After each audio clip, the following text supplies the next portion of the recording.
I'm on government assistance, and I run out of money, and I had to buy Pampers for Jelani. And I had $11.42 in the bank. And I remember wrapping my son in a towel for 2 days. I remember the second day, like you said, I had my hand on Jelani's stomach, and I said, "Don't worry, baby. Mommy will never be this broke or broken again." And that day, what shifted for me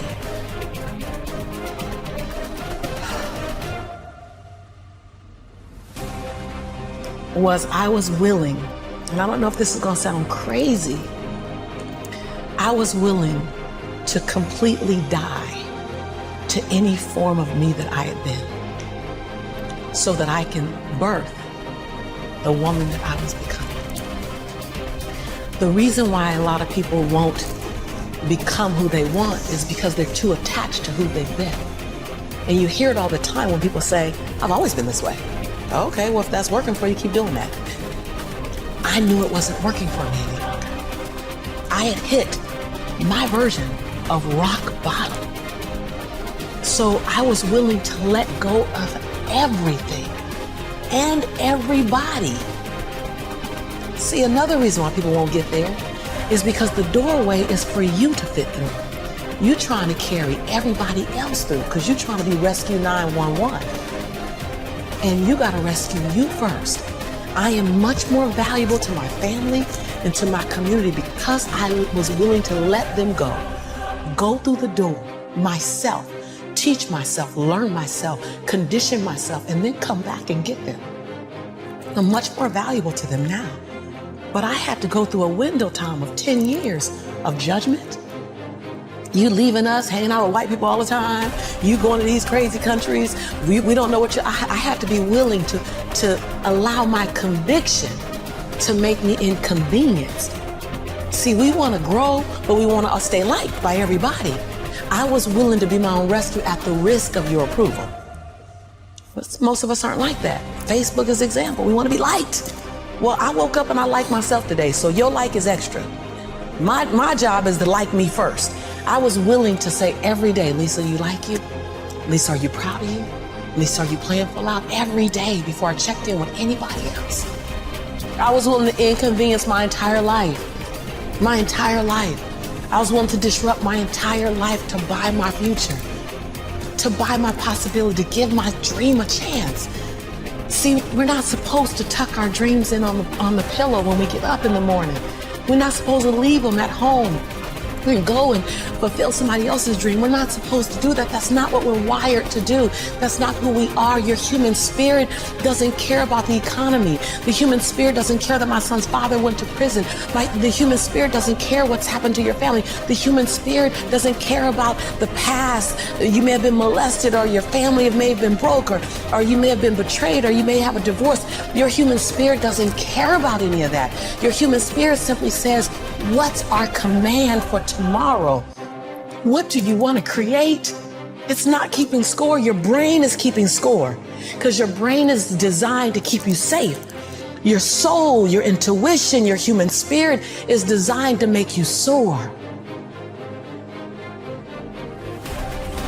When you get to the edge, your brain will always tell you to step back. It's always going to tell you to step back. Because you can fall. Always. It's going to tell you step back. Because before you fell, the last time you did this, you saw someone else fail. You could hurt. You could be off work. It's going to tell you. It's designed to keep you safe. So you have to be willing to play between your brain and your soul. And on some days, you got to just listen to your soul.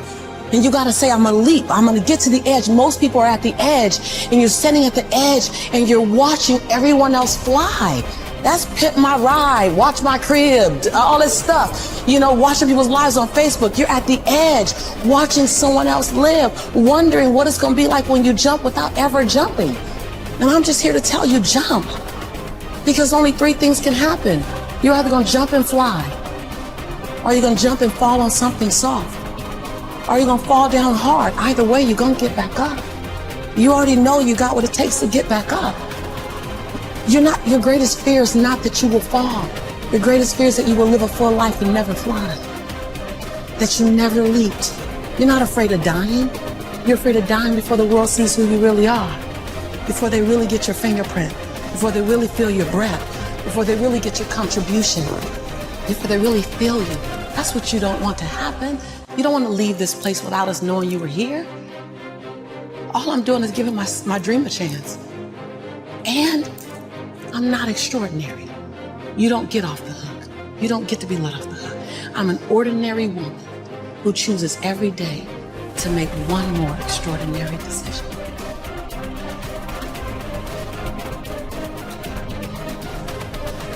Everything that I need to get back up, I have in me. If I don't have what I need, I can go get it. Once I figured that out, the world was my playground. The question is just, where do I go get it? I don't know about that. Where do I go get it? And I don't come from a learning background where I was a great student. I wasn't, my highest grade in school was a C+. And when I got a C+, I did the happy dance. And so I didn't have a background where studying was natural for me. But when I realized that if I go study something and I learn it, I own it, it's mine now, man, it was crazy because all through school I struggled. The last time I took an English class, my English teacher told me I was the weakest writer she ever met in her entire life. Lovely. Yeah, lovely. And the same year I took a speech class, and my speech teacher, he said, quote unquote, Ms. Nichols, I recommend you never speak in public, that you get a desk job.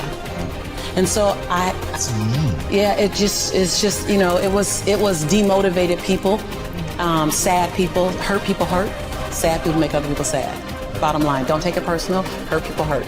See, most people want the convenience of transformation without the inconvenience required for transformation. So my grandmother says, and I love to repeat this, your conviction, what you're passionate about, your conviction and your convenience don't live on the same block. They ain't even in the same zip code. So if you want to have a conviction for something, you have to sign up to be inconvenienced. We're trying to find convictions and passion and breakthrough on the inside of our box. Well, when you realize that the box doesn't even exist, like someone made up, oh, you're playing outside the box. So we all bought into, there's a box. Well, I don't even own a box. I don't even want to get in your box. You better come out here because I ain't getting in there. And so when you start thinking like that, Tom, all of a sudden, everything is possible. So I disrupt people when I say, you want to make me extraordinary because it lets you off the hook.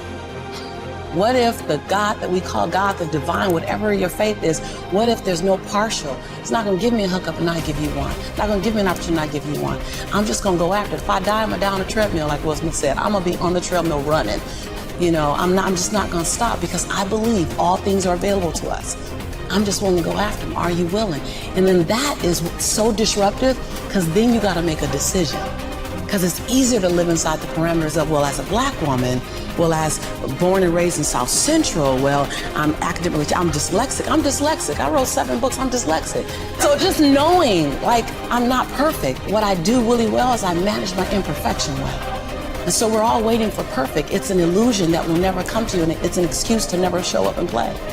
Your story is not meant to be your fortress. Your story is meant to be your fuel. Any story. The beauty of me being one of the top 1% earners in America is that I was on government's assistance. Right. That's the beauty. Come on, it wouldn't be a big deal if my family was rich. Whatever. I'm supposed to do something. The beauty is that when you show the little engine that could story, I'm not gonna run fast, but I ain't gonna stop running. I might slow down and have to breathe and catch my breath, but I'm not stopping because I believe all things are available to all of us. And good people should do well. Because when good people do well, good people just do more good in the world.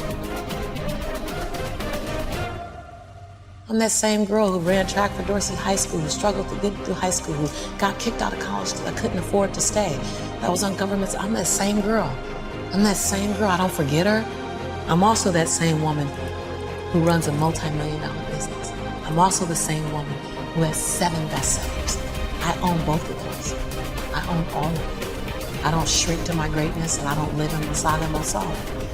If you can own your brilliance while owning your imperfections, if you can own your giant while owning your smallness, if you can live in duality, constant duality, the freedom will be earth-shaking if you can live in that. See, either you don't want to be as great as you really are, and you're trying to dim your light so that others won't feel insecure about themselves in your presence. And so you keep playing at 79 watts when you know you're supposed to shine at 159 watts. And you keep checking the temperature of the room to see what the room can handle versus just giving the room you and letting them, if your light's too bright, then let them put on some shades. Can you give yourself permission to live in the duality of your imperfections and your smallness and what you're learning and what you still have to learn and your greatness and your brilliance and your light? Can you allow them to coexist and then serve them up to the world?